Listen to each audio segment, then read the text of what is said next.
वास्तव में प्रेम का अर्थ हम किसी पुस्तक से प्राप्त ही नहीं कर सकते, क्योंकि प्रेम को अनुभव किया जा सकता है। जैसे हम किसी से उसने खाया हुआ रसगुल्ले का स्वाद पूछे तो वो मीठा बोलेगा। कितना मीठा पूछने पर वो बोलेगा अत्यंत ही मीठा। मीठा तो फल होता है, पकवान होता है, शक्कर होता है आदि।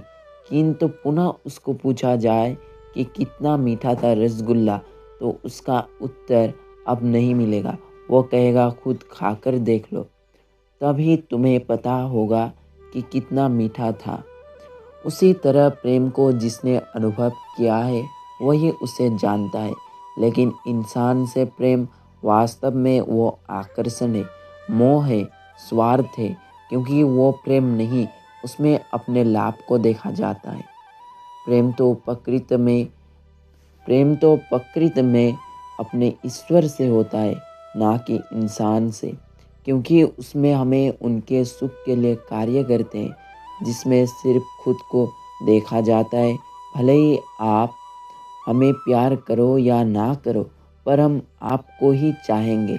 ये वास्तव में प्रेम है। तो इसी प्रेम के ऊपर एक पंक्तियाँ सुनिए।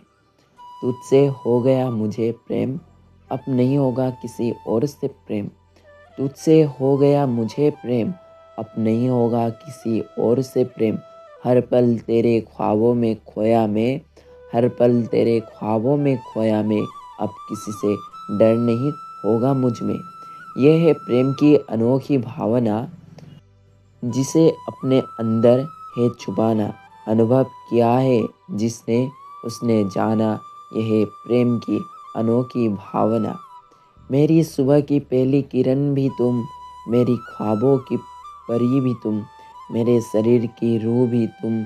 जहाँ भी हो मेरी प्रेम हो तुम। मेरी जीने की वजह भी हो तुम, मेरी जीने की कला भी हो तुम। मेरे तन मन में बसे सब कुछ तुम। जहाँ भी हो मेरे प्रेम ही हो तुम। जीवन की हर कठिनाई में साथ हो तुम, मेरे हर पलों की यादें हो तुम। कागज नहीं है इस दुनिया में, कागज नहीं है इस दुनिया में, कम हो जाए स्याही कलम में। तुझसे बात करने में समय हो जाए कम, तू ही है मेरा सब कुछ, है मेरा प्रेम। और ये प्रेम समर्पण है मेरे प्रभु उस ईश्वर के लिए। प्रेम करना है तो हमें ईश्वर से ही करना पड़ेगा, क्योंकि ये संसार तो धोखा देगा। सब्सक्राइब करेंगे तो कर दीजिए। इंसान में भगवान को देखो तो जीवन धन्य हो जाएगा। राधे राधे।